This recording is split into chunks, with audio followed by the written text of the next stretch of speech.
Hello friends, welcome back. It is Thursday, June 4th. So happy to see you. I apologize for yesterday. You may have seen two videos in a row. I hope that you caught them both. One was from Tuesday. I couldn't get it to upload properly for Tuesday, and I tried so hard all the way up until about 11:20 a.m. Computers sometimes are not our friends. So yesterday and Wednesday we played two back to back. So the first one covered draw fruit, and then the second one was to draw the way life used to be. And so I talked a lot about my grandpa. So I hope you got to see that because it was a very personal episode to me, a very personal experience, and a really personal drawing to me. So I hope you had a chance to catch a bit of that.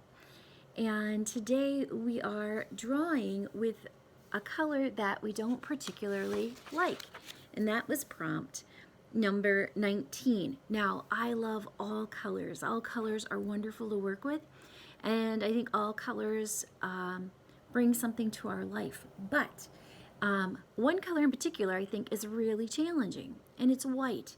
And so as I work with artists here at Oakwood, I learn a lot of things. And one thing that someone pointed out to me yesterday was that working on colored paper really changes the effect of a drawing and really changes, already having that grounded background. So I love to work with seahorses here at Oakwood with residents.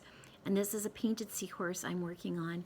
But today I thought what I'm going to do, because I want to work with white on this brown paper, I'm going to trace my seahorse quickly. Now, some of you might be saying, well, that's cheating. Well, yeah, kind of.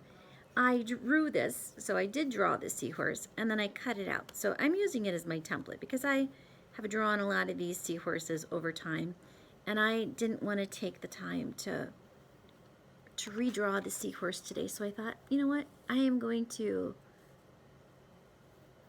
just trace that around that seahorse. We can always break those rules of art, and in fact, like I always say, there are no rules to art. There's no particular way you have to do something. So if you trace something, who cares? Nobody cares. Whatever you need to do to make the piece of art you're working on, great. So there you can see, I've got my seahorse. And so white poses a challenge because most of the time in the paper that we work on, you can't see it, right? You might even want to try to get something a little more white. Might want to go back in and add a little white to my seahorse here, but it might seem a big challenge because once I've laid down color, it might be hard to go back in and add more white. So sometimes it may seem like the white watercolor or white paints might be, wasteful, especially when it comes to watercolor paper, because watercolor paper traditionally is white, and it really holds that color really well. But white can be used in so many different ways. So my challenge is today to see if I can get that same kind of look in my seahorse, creating with a color I don't usually get to work with. So I like white, I like the color white. It's just that I don't get the chance to work with it because so often the paper I work with is white. And so it's really kind of hard to use that. I do like to use a white crayon for watercolor resist. That's very fun. So if you're working in watercolor and you just want to be playful, try using a white crayon first. Draw an image, draw a design, scribble, and see what happens when you watercolor over it. You'll get that resist effect, and that can be really fun. That would be fun to do with seahorses, that under the sea kind of movement using that watercolor resist over a white crayon. You could use any color crayon, but white just tends to shine through. Draw my seahorse's eye down here. What I really like about these seahorses I create here at Oakwood with residents is that they're multimedia, they're mixed media, and so I like to go in and add beads and buttons and different things, and they are really phenomenal. I want to share one that one of our volunteers or one of our staff people made. Look how creative and fun that can be. And when people see these, they say, do seahorses really look like that in real life? I have seen so many seahorses through researching them in images that they are so many colors. Now, do they have seashells taped to them or glued to them? No. But are they of all different colors and sizes? Absolutely. And my own daughters taught me that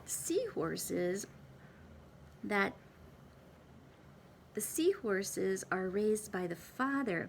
That the father has a little pouch that the eggs go into, and he actually is the one who carries them until they climb out of his pouch. So I thought that was really cool, that the father really carries them until birth. There are other creatures like that too. So this is my challenge. This is going to be a really big challenge. I want to use nothing but white, and I want to get this seahorse looking far more realistic than I currently am. So what I'm going to want to do, I can see already because I've made it a little cartoony, and I don't want to do that. I added some eyelashes. I don't know if seahorses have eyelashes, and I didn't really want to add seahorse eyelashes, but sometimes when I get talking, I get a little bit carried away and things just happen. And so that's exactly what just happened. I wasn't paying attention to my intentions for this seahorse, and now my seahorse has eyelashes. So they may have eyelashes, but I didn't want you to see them in my image, and now it has some very defined 3 little eyelashes there, 2 on the other side. So I'm going to have to go look at some images of seahorses. I want to see how close I can get this to a seahorse. How can I use the white to make more variation in the texture of the seahorse, in the color of the seahorse? So we're working monochrome, meaning one color. So the challenge really was working with a color you don't like. And as I ask people, what are your favorite colors? What do you like? What don't you like? One of my favorite colors is orange, and I hear so many people here at Oakwood who say, I don't like the color orange. And that is so personal to you, and what colors you like and what colors you love and what colors you don't like. But I find it interesting in what it tells about us.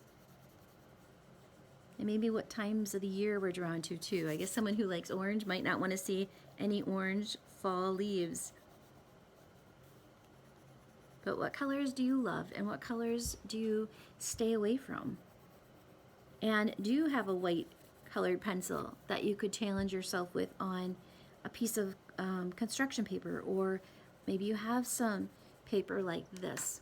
So there is my seahorse in the start. I'm going to finish that up.